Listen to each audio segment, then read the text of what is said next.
Okay, and I promise to, I've graded a lot of the exams, or a lot of the questions on the exams, but I still have a few more to finish, so I will make sure that I get those finished up so I can return them to you guys on Wednesday.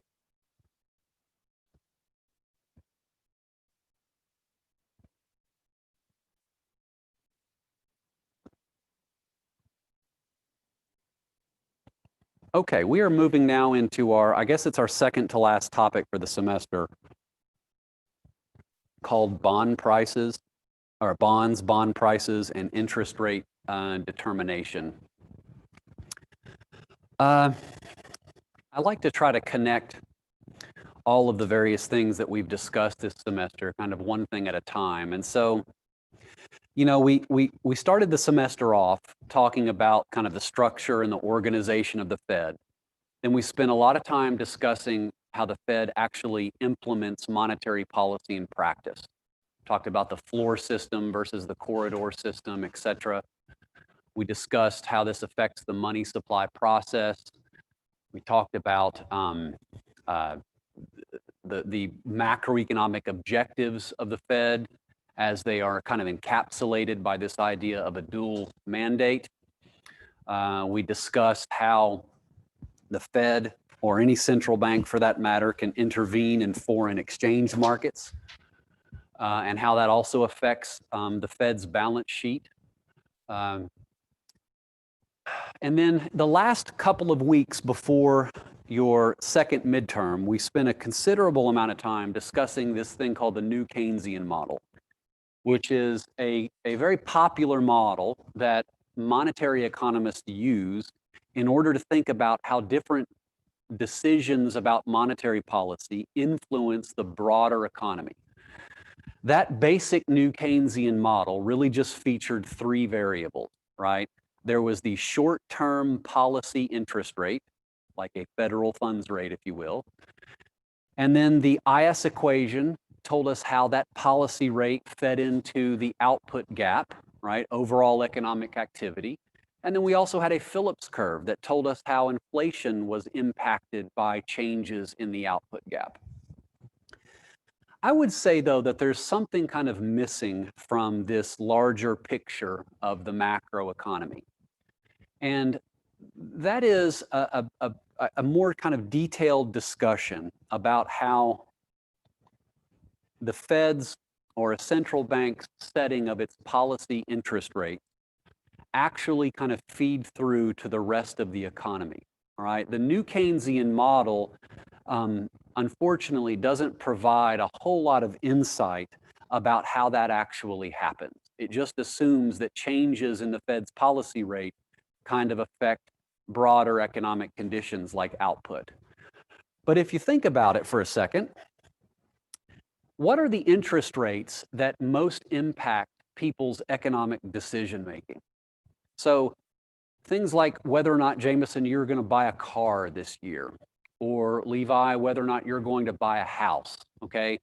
Those kinds of economic decisions don't depend so much on the Federal Reserve's policy rate, like the federal funds rate or the interest rate on excess reserves, but rather they depend on other types of market interest rates that more closely are related to the kinds of investment and spending decisions that you're making, right? Jameson, if you want to buy a car, it's not the federal funds rate that really matters. It's probably the prime rate that banks charge, right? Levi, if you're going to buy a house, the on RRP rate is not as important as the mortgage, the 30-year fixed mortgage rate or the 15-year mortgage rate, okay?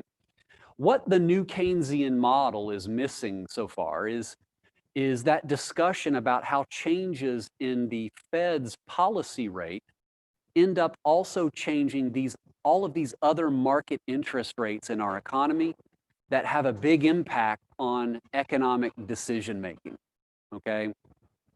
That's what we want to start to do today. And in order to do that, we've really got to talk about the bond market, okay? Because that's where all of these vast number of different interest rates that matter for investment decisions and economic activity materialize, okay? And then once we get a little bit closer to the end of the semester, we will actually build a specific theory Some of you may have seen it before or heard of it before if you took a finance class. We have a lot of double majors, I think, in econ and finance, called the term structure of interest rates, which shows how very short-term interest rates, like overnight rates between banks, are ultimately tied to these longer-term interest rates on things like homes or longer-term treasury securities, etc. It's that term structure of interest rates that we need to kind of complete this picture about how Federal Reserve changes in interest rates get fed through to the rest of the economy, okay? That's going to be kind of the last part of this course. And to begin that journey today, we want to really talk about bonds and bond prices and the bond market and how interest rates are determined by the interaction of supply and demand in these various bond markets. So this is just a real quick outline of what I want to try to accomplish today and also on Wednesday. And so by next Monday, my goal is to move into the last section of this course called the term structure of interest rates. First thing we want to do today is to review the different types of bonds there are and to see how their prices are actually determined. Then we're going to discuss the relationship between bond prices and this concept called yield to maturity, which is the correct concept of the interest rate that is relevant for financial market participants. Again, I'm not, some of you are double majoring in finance and may have been exposed to some of these concepts before. Others may not have ever heard of them before. And so we're gonna kind of just start from ground zero here. Section 3 is to understand the relationship then between bond prices and interest rates. In particular, they're inverse. As bond prices go up, interest rates or yields to maturity end up going down, or vice versa. And then we will develop, we won't do this until the next class, we'll develop a fully kind of coherent supply and demand model of a generic bond market, let's say, to understand how interest rates are determined in equilibrium. Then later on, we can think about how Federal Reserve actions affect these broader market interest rates that affect our lives, right? The Fed has control over these really short-term administrative rates like IOER, right? How do changes in those interest rates affect these broader market interest rates? We'll start to talk about that at the end of this section and through the next one as well. Okay, so any questions then about where we're going here? All right, so a little history here. Interest has not always been a part of our culture, and by that I mean human culture, not just American culture. So during the Middle Ages, for example, there were often policies that actually banned the practice of charging interest because it was interpreted as being against the practices that were described in the Bible, okay? Today, people, of course, recognize that interest is just the cost of credit, all right? Nothing more.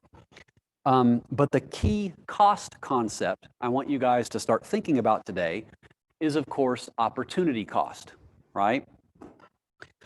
Which we all know is the value of whatever, the market value of whatever you have to give up in order to engage in some particular economic activity, all right? Just as a quick example, if the price of college textbooks that you guys have to pay was not high enough to cover the opportunity costs of supplying them, how many college textbooks do you actually think would be supplied?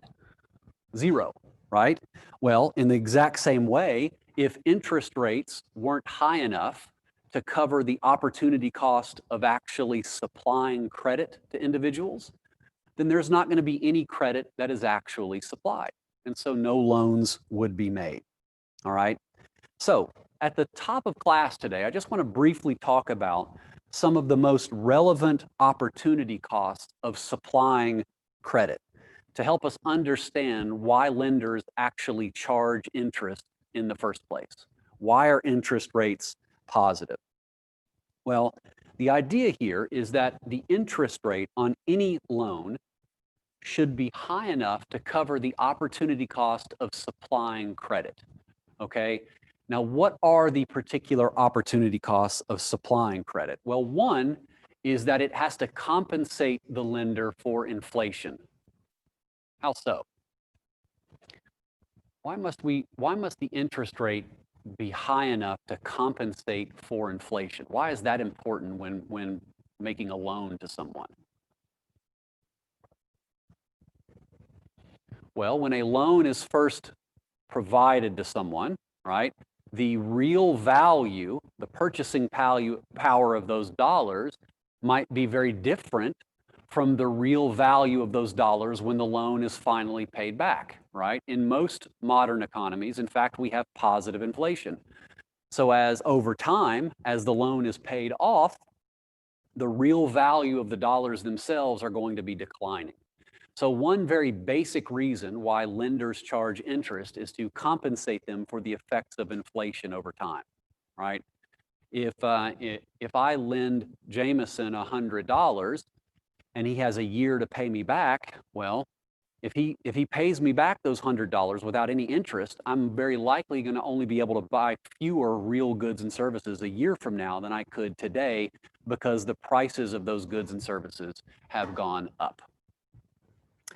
The other aspect that interest rates must compensate for is default risk. You guys know what that is? What is default risk? Michael? That's the likelihood that the borrower might default on the loan, which means, technically speaking, a borrower is in default if he or she cannot pay back all of the principal plus the interest, okay? Now again, Jameson, let's suppose that I loan you $1,000, okay? If I think that there's some positive probability that you're not going to be able to pay back that $1,000 a year from now, I'm going to have to charge you some high interest rate in order to compensate me for taking on the risk of providing credit to someone that has default risk, right? So that's also part of why we charge interest, or goes into the opportunity cost of charging interest. The other, or the third one that I want to talk about is just the compensation for time. That is the opportunity cost of waiting to be able to spend the money, right? Again, if I loan Jameson $1,000 today, then what can I not do? I can't enjoy the goods and services that I would be able to purchase today if I actually had access to that $1,000. So to compensate me for the opportunity cost of my time, that is for delaying my own consumption, I'm going to charge Jameson an interest rate, all right? And so for all three of those reasons, this is why we have creditors charging interest to borrowers. And you'll notice here that even if inflation is expected to be zero, let's just assume that the Fed is perfectly credible at targeting zero inflation forever. And even if I regard Jameson as a perfectly risk-free loan borrower, so there's no default risk at all, I'm still going to charge him an interest rate to compensate for the loss of my time, right? Or the value of my time in that case. Okay, these points also go to illustrate that interest rates can change not only over time as things like inflation changes, but they can vary from one transaction to the next, right? I may regard Jameson as a low default risk and so charge him a low interest rate, right? Whereas Josh here, what's your name, front row? Derek, never mind. Oh, I guess it's not going to happen with me learning names. I may charge Derek a higher interest rate because I regard him as a much higher default risk. Okay, so interest rates can change over time and between one counterparty and the other. Okay, the interest rate or interest rates in general are extremely important to all aspects of the financial system because most of these financial transactions involve payments that are made in the future, okay? More generally speaking here, interest rates are the things that link the financial present to the financial future, okay? So interest rates are a key aspect of any financial market transaction. And the way that interest rates link the financial present to the financial future is through two processes that you've probably heard something about before. One is called compounding, and the other is called discounting. All right. What I want to do for the next several minutes here is go over a brief review discussion of what compounding and discounting mean, because we're going to have to apply these concepts when we want to try to figure out how to correctly price bonds in the market. Okay, let's start with the easier concept first, and that is compounding. So compounding is the process that allows one to determine the future value of an investment that is made today. It's the process that allows one to determine the future value of an investment that is made today. Now, to be clear about this, what does future value mean? This is the value in terms of dollars at some specific date in the future of an investment that is made today. All right, let's just do a concrete example of this. So not talk about it in theory, but we'll just use an example to illustrate what we are discussing here. Let's suppose that you deposit $1,000 into a one-year bank CD, a certificate of deposit, that pays an annual rate of interest of 5%, okay? The question is, what is the future value of that $1,000 investment that you made today if the annual interest rate is 5%? Well, you guys can figure this out. This is pretty easy to do, right? At the end of this one-year period, the bank is going to pay you back your principal payment of $1,000 plus an interest payment on that principal, which was 5% of $1,000, or 0.05 times 1,000.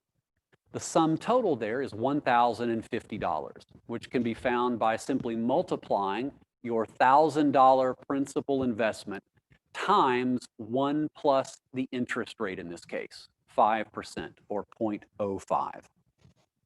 So you've received $1,000 in principal and $50 of interest back from the bank. All right, now, if we put this in general terms, because we're going to develop some formulas here, so let's use some kind of general notation.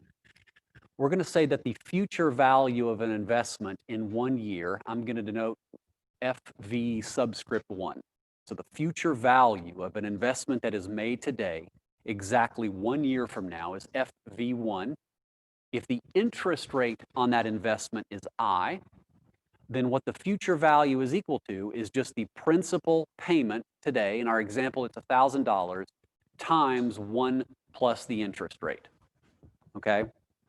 Now, let's suppose that after a year, you decide to roll over, that is reinvest, all of the proceeds from this effectively 1-year loan back into the same bank CD for another year, again at an interest rate of 5%, okay? What would be then the future value of your $1,000 investment 2 years from now? Well, how do we compute that? Well, it's pretty straightforward. You take the total future value of your investment after 1 year, so 1,000 times 1.05, and if you take all of those proceeds and roll them over into a new investment after another year, you're going to get another 5%, bringing the total to $1,102.50. In other words, the future value 2 years from now of a $1,000 investment that is made today at 5% interest is $1,102.50. Okay, now you will notice here that it's not equal to just $1,100. Where does this extra $2.50 come from? Well, you're not just earning $50 of interest in your first year and $50 of interest in the second year. You're also earning interest on interest, right? The process of earning interest on interest as your savings accumulates over time is what we call compounding, right? Now, if we again, express this in just general terms. If you invest a principal payment for in years or in periods, and the interest rate is I, then the future value of that investment in years from now should be the principal payment times 1 plus I raised to the nth power, okay? This one was raised to the second power because we were just talking about a 2-year investment. The future value of a $1,000 investment 2 years from now. So that's the first way in which interest rates link the financial present to the future, right, is through this process of compounding. What is compounding? It's the process of trying to figure out the future value of an investment that is made today. And it, of course, depends on whatever the prevailing market interest rate is. That's what links the present, the principal, to the future. Okay, everybody got that? Easy review. Let's look at the slightly more difficult concept, although I don't think it's too difficult, called discounting, okay? So discounting is basically the reverse of the process of what I just talked about, right? If compounding is used to find the future value of an investment made today, what discounting is involved with is trying to find the present value of obtaining some specific amount of funds at some point in the future. So not finding the future value of a current investment, but rather finding the present value of some specific payoff in the future, right? That's what we mean by present value. It's the value in terms of today's dollars or today's funds that will actually be received at some point in the future. Now, a key point here is that the present value of any amount in the future is going to be less than that particular amount in the future, right? Let me state that a little bit more clearly. $1 that I pay you tomorrow, Jameson, is worth less to you today than having that dollar in your pocket right now, all right? So when we talk about computing present value, we're going to be discounting or reducing the value of those payments in the future in order to determine what their present value is. And why do we do that? Well, it's the same reason why we charge interest on loans, right? In order to compensate for things like inflation, default risk, and the opportunity cost of your time. Okay, so again, discounting is the process of trying to find the present value of funds that will be received in the future. It's kind of the reverse or the opposite of compounding. Let's again re-examine our example here to try to illustrate this point in practice. So in the last example, I asked you to find the future value of a $1,000 investment made today. What if I flip this question on its head? What if I ask you to find the present value of receiving $1,050 1 year from now if the prevailing market interest rate is 5%? In other words, ask yourself this: how much would you be willing to pay me right now for the promise of me providing you exactly $1,050 1 year from now? The answer to that question tells you what the present value of $1,050 1 year from now would be. Now, to answer this question, you've got to know two things. First, if you didn't give me that $1,000 with a promise to give you back $1,050 1 year from now, what would be the next best alternative activity you would have with that $1,000? Well, we'll just assume here that you can invest it in a bank CD and that the interest rate on that bank CD is going to be 5%, like our previous example. In that case, what would be the present value then of $1,050? What would be the most that you would be willing to pay me for the promise to give you $1,050 next year? How do we come up with that figure? Levi? Sorry? How did you come up with that, though?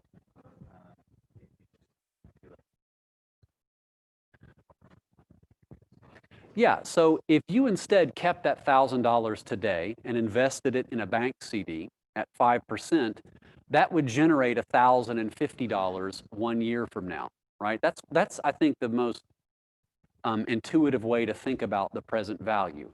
The maximum that you're going to be willing to pay for the promise of $1,050 1 year from now would be $1,000, because if you just invested it in this bank CD at 5%, that's precisely what you would have after 1 year.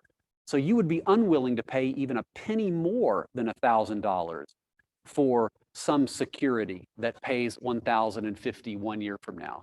What you've described here, Levi, is the process of discounting. You've taken the future payment of $1,050 and divided it by the discount factor, that 1 plus 0.05, instead of multiplying it by the compound factor to find the present value, which is equal to $1,000, right? And in our general notation, present value is the future value, or the future payment 1 year from now, divided by 1 plus I.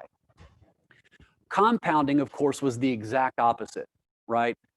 Compounding, you take the principal and multiply it by this compound factor to determine the future value. But with discounting, the present value of a future payment in years from now would simply be that future payment divided by 1 plus I raised to the nth power. How much would you need to invest today at an interest rate of I over n period to generate a future value of FV in years from now? That's how you calculate the present value of a transaction or an asset or a security. Now, some important points I want you guys to be aware of when it comes to discounting. First, it's often referred to as present discounted value, right? Again, when you're converting future dollars that you're going to receive into current dollars, you've got to discount or reduce that value for the reasons that we talked about earlier. So whenever you hear economists talk about present value, what they mean is present discounted value. It's worth less today than it would be in the future. The second point I want to raise about this is that the further in the future a payment is to be received, the smaller its present value. And that's an important one, okay? The present value of $1,000 1 year from now is going to be worth a lot more to you than the present value of $1,000 10 years from now. Now, you can see that directly in the formula, right? If n is a bigger number, the denominator gets bigger, and so the whole ratio shrinks, which means the present value is going to get smaller. Now, why does that make economic sense? If n is a larger number, then the amount of money that you need today to generate a specific amount of money in the future is going to be smaller if you're allowed to invest that money for a longer period of time. So the longer is the lending horizon in this case, the lower is the present value. A couple of other points I want to make. The higher the interest rate, the bigger the number I is, the smaller the present value. So as interest rates rise, these present value calculations are going to fall. And again, that should hopefully make economic sense. Why? Because as the interest rate goes up, you need fewer dollars today to generate a specific amount of money in the future, okay? So interest rates go up, present value calculations decline. The last point I will raise about this is that and this is an important one, that the present value of a series of future payments is just the sum of the discounted values of each of the individual payments, all right? For many types of assets that you guys might accumulate over your life, whether it's bonds or stocks, those particular assets are very likely going to make a stream of payments to you over time. That is, you'll receive payments from them at different points in the future. Well, how do you determine what the value today of that asset is? What you're going to do is you're going to calculate the present value of all of the future income streams you acquire by holding that asset. And you do that by simply summing up each of the individual payments that you get over time, whether it's quarterly dividend payments or semi-annual coupon payments from holdings of bonds, whatever the case may be. The sum of the discounted value of each separate payment would be the present value of the entire asset. Okay, you guys have any questions then about that? That's my quick and dirty review of compounding and discounting. What I want to do now is apply the concept, particularly of discounting and present value, to talk about how bonds are actually priced in the free market.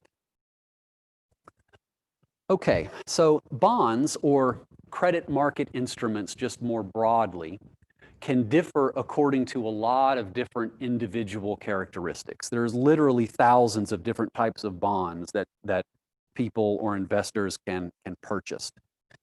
But despite all of these differences, the way that each of these bonds is priced is universal. And that is that they're all priced according to or using this present value tool, okay? I'm going to talk about in this class 3 classes or families of bonds, okay? One, the easiest one to discuss is what are called discount bonds or zero coupon bonds. Then we'll discuss more general the idea of coupon bonds, and then we'll also talk about perpetuities, or sometimes these are referred to as consols. So they go by different names. I want to give you guys all the different names so that it's not confusing in the presentation here. Basically, we want to try to do 2 things. First, I want to talk about how the timing of the future payment that one receives from holding these 3 different types of bonds differs, okay? So how is it that the payments from a discount bond differ from a coupon bond or a perpetuity? And then more importantly, how do the differences in those payments get translated into the prices of these bonds? How do they affect the present value of each one of them? Okay, once we kind of understand that, it's pretty straightforward to calculate the present value of holding any of these particular bonds. And once we can do that, we then understand how these bonds are actually priced in the free market. All right, and that follows kind of this, I guess I'll call it kind of an axiom of finance, and that is that the price of any financial asset should be equal to the present value of the payments that one receives from owning it. All right, how much does a share of stock in the Lowe's Corporation cost? Well, according to financial theory, it should be equal to the present discounted value of all the future payments that you would receive by owning that share of stock or by owning that bond, if we're talking about a discount bond or a coupon bond, et cetera. All right, that's an important, I'm not going to call it a result, but it's an important law, essentially, that we're going to apply to these different types of bonds, is when we think about their market prices, they should be equal to the present value of all the payments that you get from owning it.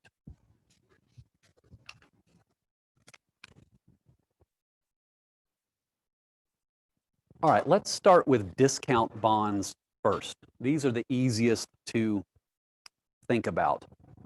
These are also called zero coupon bonds. Now, what are these?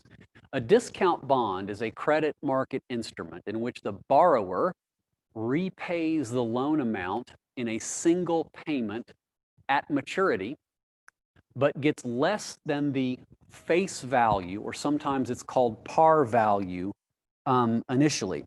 Okay, so with a discount bond, just to be clear, the borrower, that is whoever the bond issuer is going to pay the lender an amount called the face value at maturity. But what that bond issuer gets up front from the bond purchaser is going to be a smaller amount called the discounted rate. That's why it's called a discount bond. All right, some examples of discount bonds in our financial markets would be US savings bonds, as well as US Treasury bills. So these are Treasury securities that have maturities of 2 years or less. These are all examples of discount or zero coupon bonds.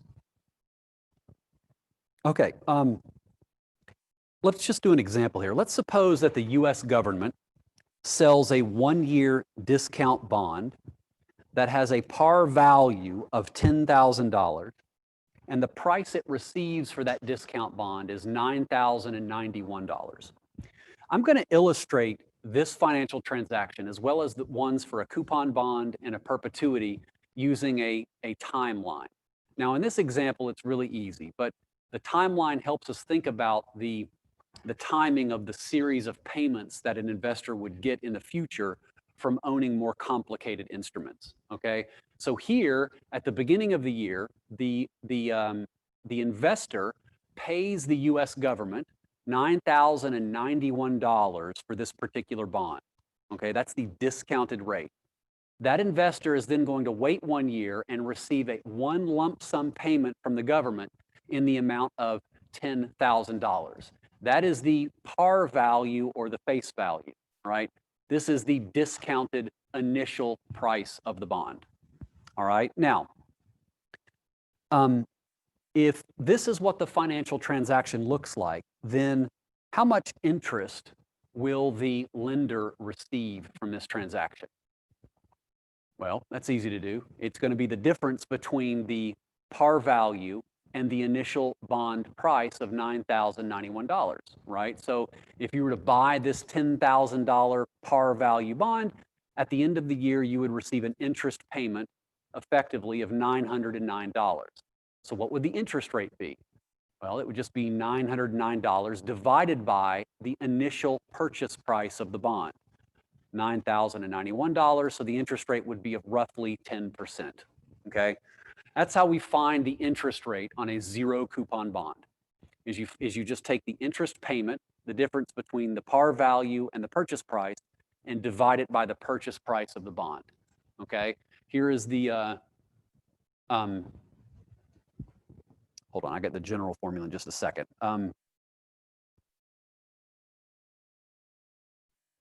Okay, yeah, so if that were the case, if the interest rate is 10%, then what would be the present value of receiving this $10,000 payment exactly 1 year from now? Just use our present value formula from the previous slide, right? The future payment you receive is $10,000, and because you receive it 1 year from now, and the interest rate was found to be 10%, you divide that by 1.1, and you get $9,091. So in this easy little example, the price that you paid for the bond is, of course, exactly equal to the present value of its future payment of $10,000. You would not agree to pay any more than $9,091 for this bond, because if you did, you would be losing money, right? Presumably, you could take this amount, invest it in something else at 10%, and get $10,000 1 year from now. More generally, the price of an in-year discount bond that has a market interest rate of I is going to be the face value or the par value divided by 1 plus I raised to the n. So this is just an example of a 1-year discount bond, right? If it was a 10-year discount bond, you would divide the par value by 1 plus the interest rate raised to the 10th in that case.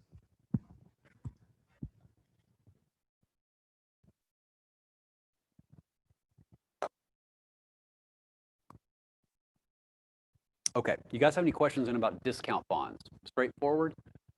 All right, so you got to know what a discount bond is and then how to compute the present value of the future payment from a discount bond. Let's move on to coupon bonds. So a coupon bond is different from a discount bond. This is an instrument that requires interest payments on a regular basis, but then makes the payment of the face value at maturity. A discount bond makes only one lump sum payment. A coupon bond provides the owner of that bond a stream of coupon payments, which are the interest payments, as well as the face value at maturity. Okay. Some examples of coupon bonds would be U.S. Treasury bonds. So these are Treasury securities that have maturities of over 10 years. Some corporate bonds are examples of coupon bonds, as well as municipal bonds. Now, coupon bonds are really important in understanding the workings of the financial system. So let me just really briefly introduce some of the terminology surrounding them. All right. The face value or the par value, again, that's the amount that will be repaid by the bond issuer at maturity, whether it's 10 years, 20 years, or 30 years. The coupon is the annual fixed dollar amount of interest that is paid by the bond issuer to the buyer, or more technically speaking, whoever actually holds the bond currently, because these bonds can be bought and sold in secondary markets, as we'll see later. The coupon rate is the coupon payment expressed as a percentage of the face value, right? So if I told you that the coupon rate was 5% on a $1,000 face value bond, then the coupon payment is $50 per year. And then of course we have maturity. That's the length of time before the bond expires and the par value has to be paid to the bond holder. Okay, let's go through another example to make this idea more concrete. Let's suppose that you buy a bond issued by the IBM company. It is a 30-year coupon bond with a face value of $1,000, okay? And the coupon rate offered by IBM is 10%. So that means it's going to pay a coupon payment of $100 per year for 30 years, and then also make a final face value payment of $1,000 at the end of that 30 years. Let's illustrate this again on this financial transaction using the timeline. So here, at the beginning of, let's say, date 0, IBM is going to receive $1,000 from the sale of this particular bond. And then as the holder of the bond, you'll get $100 at the end of every subsequent year for 30 years, but you'll also get the face value back at the end of that 30-year period. So the timeline there shows the stream of future payments that you are going to receive by holding that bond. Okay? What should be the price then of this IBM 30-year coupon bond? It should be equal to the present value of all of its future payments. Now, how do we determine that? You simply add up the present discounted value of each individual payment separately, right? So the price of this 30-year coupon bond would be equal to $100 divided by 1 plus the interest rate of 10% raised to the first power, plus $100 over 1.1 squared. That's the discounted value of the coupon payment that you get 2 years from now, plus 100 over 1.1 to the third power, right? Et cetera, all the way out till the 30-year maturity date. And then you also get the present value of the final face value payment of $1,000. Now, if you add up all of these 31 separate terms here, you're going to find that that is exactly equal to $1,000, which was the price of the bond in this timeline. So here we have another example in which the price of the bond is exactly equal to the present value of all of its future payments. Now again, more generally, if we want to find the present value of an in-year coupon bond that makes coupon payments of, let's call them C, and the market interest rate is I, what is that formula? It's just the present value of each of the coupon payments over the next N years, plus the present value of the final face value payment after N years.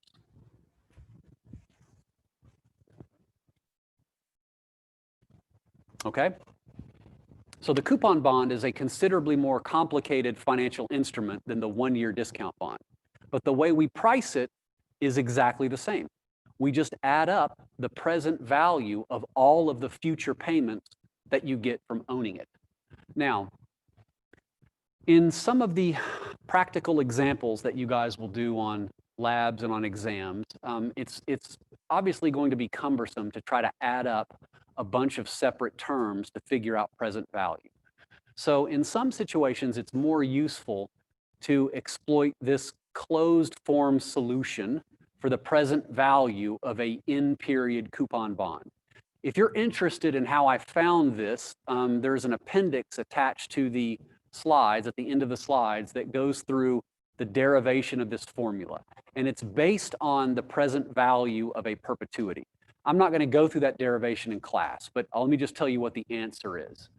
The present value of an in-period coupon bond can be found as the coupon payment times this term here, which is 1 minus 1 divided by 1 plus the interest rate raised to the nth power, that is the maturity, divided by the market interest rate, plus the present value of the final face value payment of the bond. So FV divided by 1 plus I to the N. Notice here that there are just two terms you have to add. So if you've got this security that has 30 years to maturity, you don't want to add up 30 separate present value terms. It's easier to just add up two terms, okay?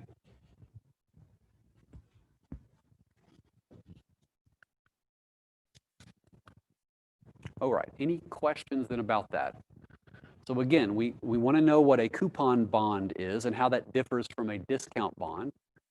But the way in which we price it is the same, by applying the present value formula to the full history or sequence of payments that you get in the future from owning it. All right, let me move on to the last type of bond I want to talk about today, and that is a perpetuity. So a perpetuity is basically a special case of a coupon bond. It's sometimes called a console, where a perpetuity essentially pays a fixed coupon payment forever, but it never actually repays the original principal payment. All right, we can think about it as a equivalent to a coupon bond that never matures or has a maturity date of infinity, let's say. Now, the perpetuities, I don't believe, have ever been issued by the US government. They have been issued by the British government in the past. I don't think they still do. But I believe that consoles are still traded in secondary markets. And they're still a very useful financial concept because they help us price other bonds like coupon bonds, as I mentioned before. Okay, let's do an example of one. Let's suppose that the British government issues a console that pays a fixed coupon of $100 per year forever.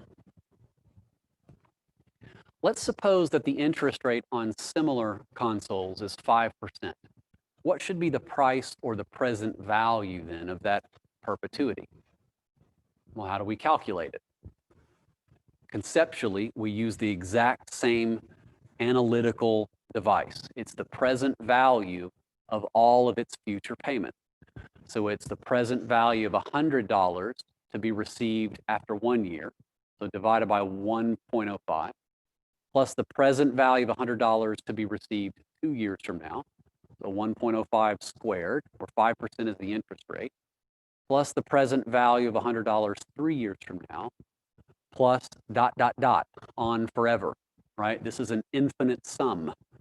Now, I'll just tell you that if you were to add up all of these infinite number of terms, you're going to find that the present value of this console is exactly equal to $2,000. Okay? Now, how do we find that? Well, let's just use the general formula for a console first. The present value of a console is just the present value of all of the future coupon payments from owning it. Okay? Now, if your algebra is reasonably sharp, we should be able to see how we get exactly $2,000 out of this. It's pretty straightforward. All right, so just bear with me here. So we have this infinite sum of terms. All right, imagine we separate these two things into two terms. We have the first present value term, so the coupon payment divided by 1 plus I. Now imagine for a moment that we factor out from the rest of the terms here a 1 over 1 plus I. What are we going to be left with inside of the parentheses? The coupon payment divided by 1 plus I, plus the coupon payment divided by 1 plus I squared, plus et cetera, et cetera, et cetera. I've just factored out a 1 over 1 plus I from terms 2 through infinity. Now, why is that helpful? What do you notice this bracketed expression should be equal to? That's equal to the full present value of the console, right? In other words, P is equal to C over 1 plus I plus 1 over 1 plus I times P itself. This is an equation that you can solve for the present value term, and you'll find it's super easy, that it's just the coupon payment divided by the market interest rate of I. Here, the coupon payment is $100, right? What is the market interest rate? 0.05. What's 100 divided by 0.05? $2,000, right? So this infinite sum is going to be equal to $2,000 in this case.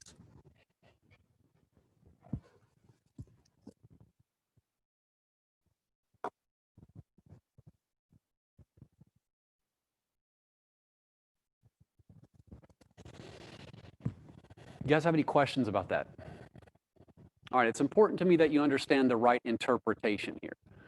What is this present value formula saying? If you were an investor and you were thinking about purchasing this British console, then the most that you would be willing to pay for this security is $2,000. Why? Because if you were to purchase it for $2,000, the present value of all of its future payments to you would be exactly equal to $2,000. So that would be the most that you would be willing to pay for it. Okay? If the coupon payments went up, or if the interest rate went down, that would cause the present value to increase, and that might change your willingness to pay.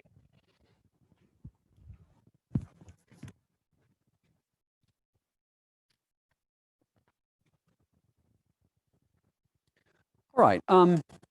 Look, in order to use the expressions that we have just derived, so we've got the present value of a discount bond, the present value of a coupon bond, and now the present value of a perpetuity, you've got to know two things. One, you have to know what the future payments are, the coupon payments, as well as the face value at maturity. But you also have to know what the interest rate is. Well, therein lies a little bit of a problem, okay? Because in practice, what financial market participants know are the future payments from owning a bond, and they know what the current price of a bond is. What investors usually don't know, what they need to find out, is what the actual interest rate is. In computing the present values here, we've made an assumption that we always know what the interest rate is.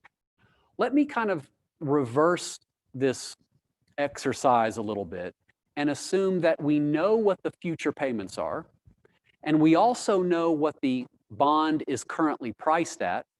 Can we determine then what the actual interest rate is? Because that is the piece of information that is really the most relevant for investors.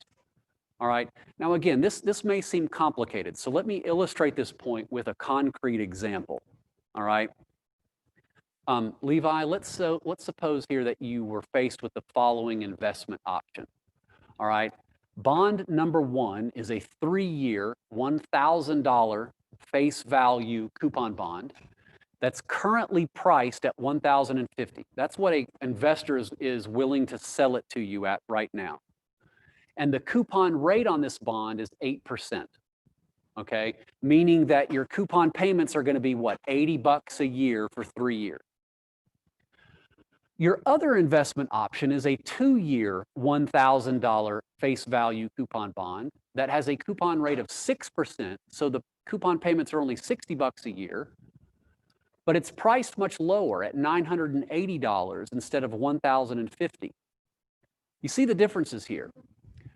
Here is a bond that has an extra year to earn a coupon payment on, and the coupon rate is higher, but the price that you have to pay is also higher. So which of these two bonds is the better investment option for you?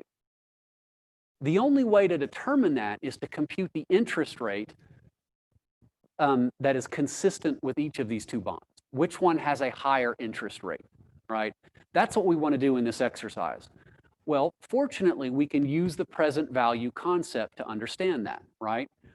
Bond one is priced at $1,050. What do we know about bond prices? They have to be equal to the present value of all of the future payments from owning that bond.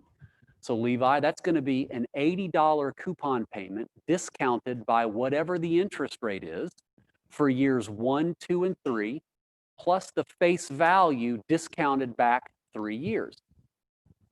Now, this is an equation where we have one unknown variable, the interest rate. Now, this is a complicated equation, okay? And you have to enlist the help of a computer or a financial calculator, which many of you may own, but you can determine that the interest rate that balances the price of the bond with the present value of all of its future payments is exactly 0.061, or about 6.1%. So bond one has an interest rate of 6.1% on it. What about the second bond? Well, some of you might think that because it has a lower coupon rate, it's obviously going to have a lower interest rate. That's not true. In this case, the interest rate is 7.1%.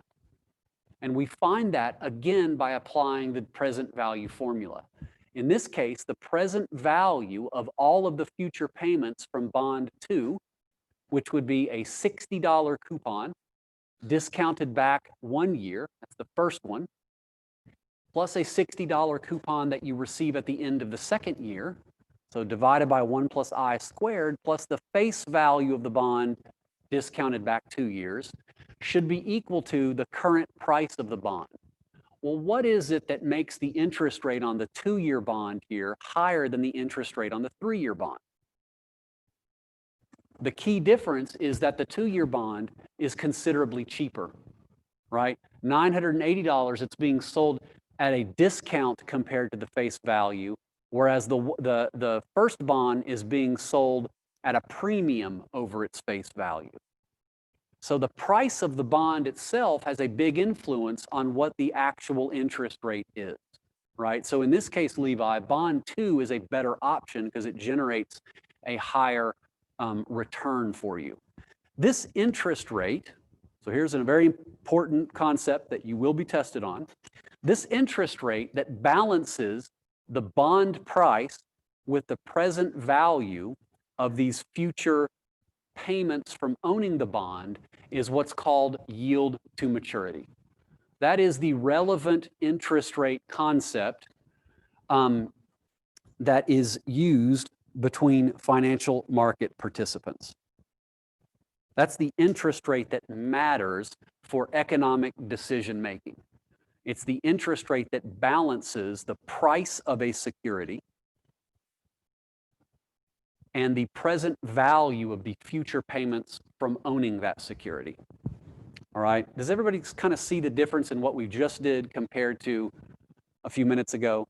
The first set of exercises, we assumed that we knew what the interest rate was to calculate the present value and therefore the bond price. But really in practice, what investors know is the bond price. These prices are quoted on various exchanges, right, and by various market dealers. And we know what the future payments are going to be. That's determined by the coupon rate and the face value. The piece of information that we really want to find is what the interest rate is. That is the yield to maturity. But we use this present value concept to find it nonetheless.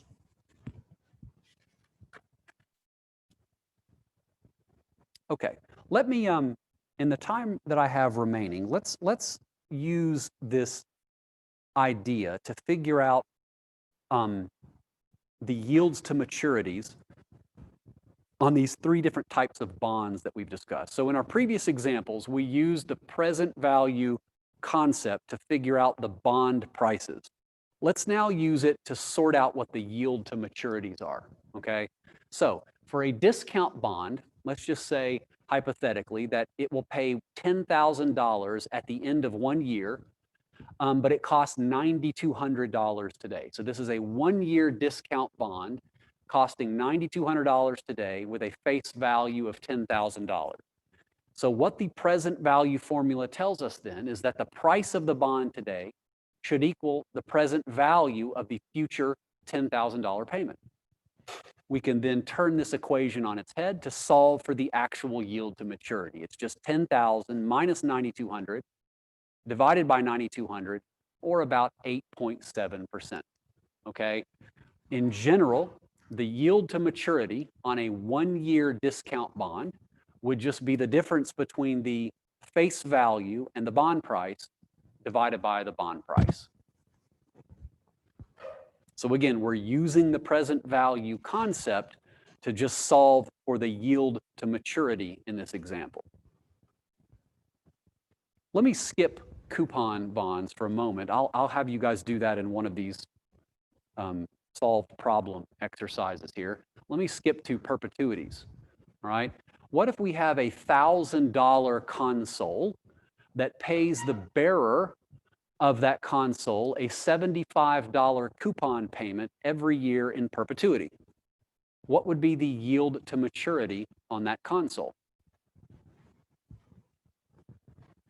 The price of a perpetuity is equal to the coupon payment, $75 in this case, divided by the market interest rate.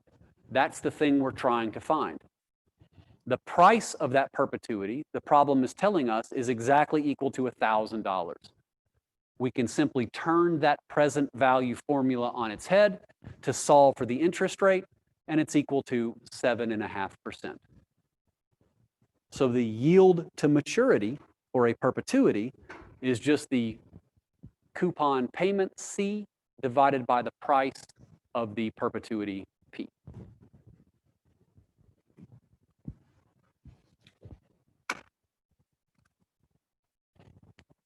I'm running out of time, so my goal was to let you guys try these on your own, but in the interest of time, let's just work through them together, okay? So what I want you to do is find the yield to maturity for the different types of bonds in this example. There's 2 examples I want you to work through. What if I gave you a discount bond priced at $9,000 with a face value of $10,000?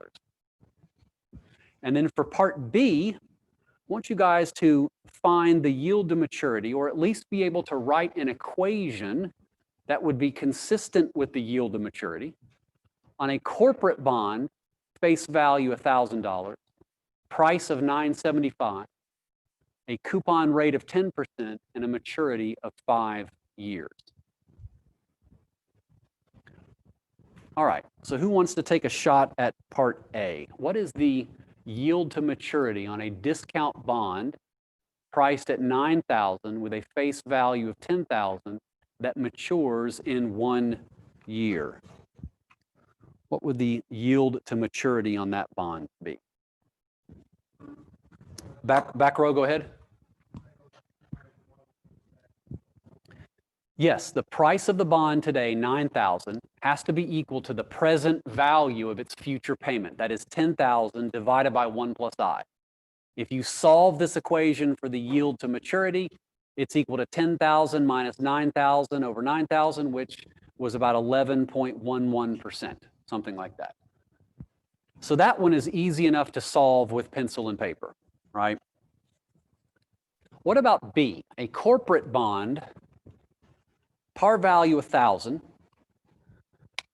coupon rate of 10%, so the coupon payments are $100 a year. The bond matures in 5 years, and the current price is $975. Now, if you don't know what the yield to maturity is, and many of you may not, can you at least tell me what the equation would look like? Because this is actually a more important thing that I hope you understand. Can you write down the equation that one would use to solve for the yield to maturity? So on just hint, on a lab or an exam, if you can't actually compute what the yield to maturity is, if you write down the equation that is consistent with the solution, I promise you I'll give you full credit, okay? You won't need to solve for the explicit numerical value of the yield to maturity. In this example, what would that equation look like if we wanted to find the yield to maturity on this particular bond? Now again, this stuff sounds complicated, but I promise you, you just have to use the exact same line of thinking for every one of these problems. What is the price of a bond equal to? It's equal to the present value of all of the future payments from owning the bond, okay? So the price of a bond, $975, should be equal to the present value of all of these $100 coupon payments you get from holding that bond over a 5-year period. That's the maturity of the bond, plus the $1,000 face value that you get back at maturity. So you'll notice that this is a complicated polynomial equation, right? 5th order, I think, in the interest rate. That's very difficult to solve. If you have a financial calculator, maybe one of you guys or gals does, you can tell me what the actual yield to maturity is. I'm sort of running out of time today, but the first thing that I'll do in the next class is I've got a little spreadsheet program that's also on Blackboard if you want to use to solve for the yield to maturity in these types of problems. Now, if this was an exam question, this answer would be sufficient, okay? Because I recognize that you understand how to correctly use the present value concept. But technically speaking, this can be solved for the yield to maturity. Does anybody know what that is? Yeah, 10.67%, right? Yeah. And so at the top of class on Wednesday, I'll really quickly demonstrate that Excel program, and then we will move into this discussion about how yields to maturities and bond prices need to be inversely related to one another.